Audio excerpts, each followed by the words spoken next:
बिस्मिल्लाहिर्रहमानिर्रहीम, अस्सलाम वालेकुम, वेलकम टू कंस्ट्रक्शन हैक्स। आज का हमारा जो टॉपिक है वो बहुत ही इम्पोर्टेंट डिस्कशन है। आज का हमारा टॉपिक है fly ash brick was red bricks. कि आजकल क्योंकि फ्लाई ऐश ब्रिक्स भी बन रही हैं, बहुत ज़्यादा लोग इस्तेमाल कर रहे हैं, लेकिन कुछ लोग हैं जो समझते हैं कि फ्लाई ऐश ब्रिक्स को यूज़ करना जो है वो मुनासिब नहीं है या उनकी स्ट्रेंथ प्रॉपर नहीं होती। तो इसलिए आज जो है मैं इन दोनों ब्रिक्स के जो डिफरेंट इंपॉर्टेंट पॉइंट्स हैं, जो कि एक ईंट को चेक करने के लिए जो मेन पॉइंट्स होते हैं जो देखे जाते हैं, उनको डिस्कस करेंगे। इससे हमें पता चलेगा कि दोनों ब्रिक्स में क्या फ़र्क है, कौन सी ब्रिक अच्छी है, कौन सी ब्रिक नहीं अच्छी, किस ब्रिक को यूज़ करना चाहिए, किसको नहीं यूज़ करना चाहिए।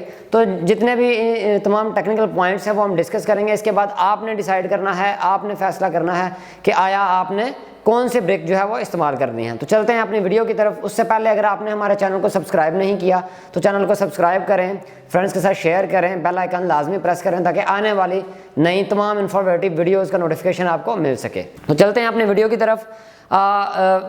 ब्रिक्स को चेक करने के जो मेन इंपॉर्टेंट पॉइंट्स होते हैं, इस वक्त हमारे पास वो 7 पॉइंट हैं, जिनमें हम सबसे पहला पॉइंट है वाटर पेनिट्रेशन, कि एक ईंट जो है वो कितना पानी जज़ब करती है। तो अगर हम देखें फ्लाई ऐश, तो फ्लाई ऐश जो है वो कम पानी जज़ब करती है, लेस करती है as compare to red brick. जो हमारी रेड ब्रिक है वो ज़्यादा पानी जज़ब करती है, क्योंकि फ्लाई ऐश ब्रिक जो होती है वो प्लांट पे बनी हुई होती है, प्रॉपर उसको कंप्रेस किया हुआ होता है, उसके अंदर जो पोर्स होते हैं वो इतने ज़्यादा नहीं होते जितने के रेड ब्रिक में होते हैं, क्योंकि रेड ब्रिक हैंडमेड होती हैं। आजकल प्लांट भी आए हुए हैं, प्लांट से भी बन रही हैं, लेकिन उनकी compression as compare to fly ash brick कम होती है। तो लिहाजा वाटर पेनिट्रेशन जो है वो जो है फ्लाई ऐश ब्रिक वो कम करती है, पेनिट्रेट कम पानी जज़ब करती है, रेड ब्रिक ज़्यादा करती है। तो वो ब्रिक जो जितना कम पानी जज़ब करे वो उतनी ही अच्छी ब्रिक होती है। नंबर 2 हमारे पास है साइज़ एंड क्वांटिटी। जो फ्लाई ऐश ब्रिक का साइज़ होता है वो प्रॉपर स्टैंडर्ड साइज़ जो है ब्रिक का हमारा 9 inch by 4.5 inch by 3 inch ये होता है, जबकि जो बट्टे की हमारी ब्रिक्स होती हैं, रेड ब्रिक्स होती हैं, उनका साइज़ प्रॉपर नहीं होता। कहा तो जाता है कि साइज़ प्रॉपर है, लेकिन अगर आप चेक करें तो आधा इंच 1 इंच का हर तरफ से तीनों साइडों से कुछ ना कुछ फ़र्क होता है, जिससे क्या होता है कि वो उतनी क्वांटिटी हमारी ज़्यादा लगती है।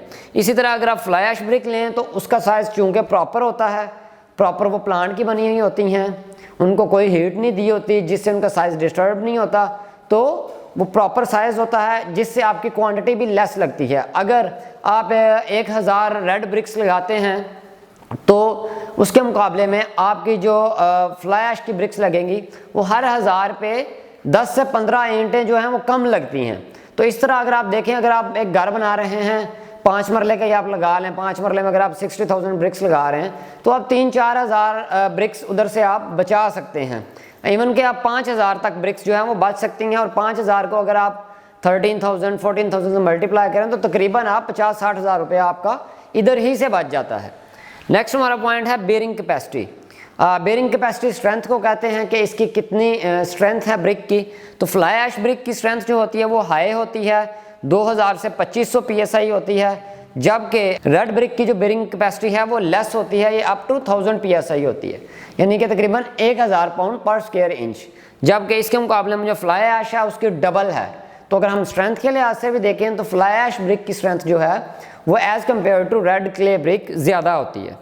नेक्स्ट हमारे पास आ जाता है शेप। हमारे पास जो फ्लाई ऐश ब्रिक है इसकी शेप प्रॉपर रेक्टेंगुलर होती है, जबकि जो रेड ब्रिक है इट में बी डिफॉर्म्ड, क्योंकि इसको हम हीट देते हैं तो उसकी शेप चेंज हो सकती है, प्रॉपर रेक्टेंगुलर नहीं होती, क्योंकि हीट की वजह से इसकी शेप में फ़र्क आ सकता है।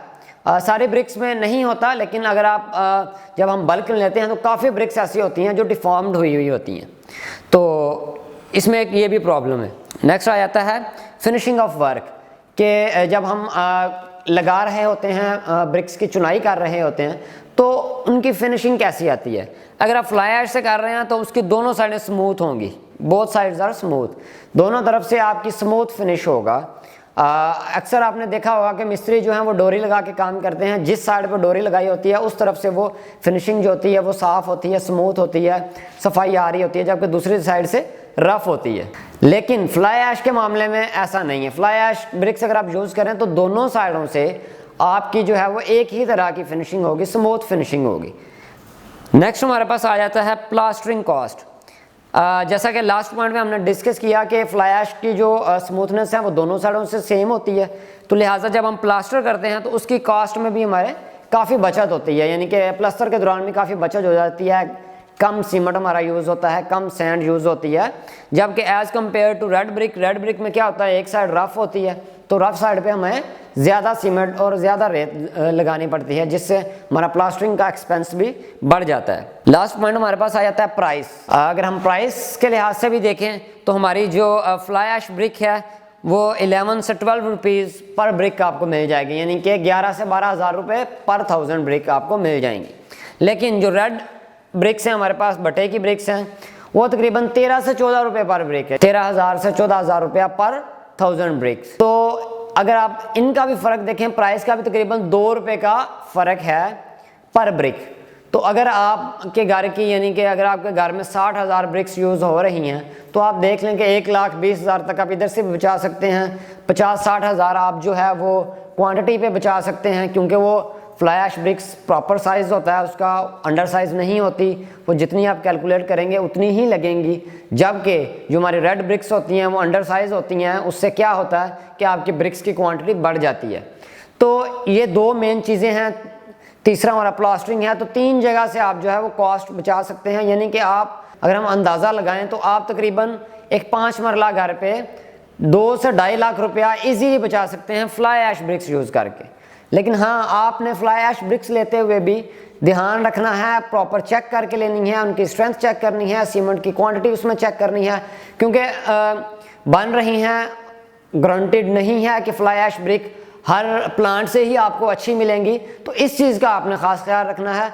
अब आप पे है, कंपैरिजन मैंने आपको कर दिया है, अब आप पे है कि आप कौन सी ब्रिक्स जो हैं वो सिलेक्ट करें। दोनों ही बेहतर हैं। अगर आप रेड क्ले ब्रिक भी यूज़ करते हैं तो वो भी बेहतर है, फ्लाई ऐश यूज़ करते हैं तो वो भी बेहतर है। लेकिन अगर आप अपने घर को इकोनोमाइज़ करना चाहते हैं, कॉस्ट को कट करना चाहते हैं, तो मेरा मशवरा है कि आप फ्लाई ऐश ब्रिक पे जाएँ। कोई नुकसान नहीं है, कोई कुछ नहीं है। उल्टा फ्लाई ऐश ब्रिक्स अगर आप फाउंडेशन में यूज़ करते हैं तो वो आपकी सीपेज को भी कंट्रोल करती है, क्योंकि उसमें फ्लाई ऐश है जिसका मेन पर्पज़ ही जो है वो सीपेज को रोकना है इस मटेरियल का। तो मैं उम्मीद करता हूं कि आज की वीडियो आपके लिए काफ़ी इन्फॉर्मेटिव रही होगी। मिलते हैं नई इन्फॉर्मेटिव वीडियो के साथ। वीडियो को लाइक करें, चैनल को सब्सक्राइब करें, अपने फ्रेंड्स के साथ शेयर करें। अल्लाह हाफिज़।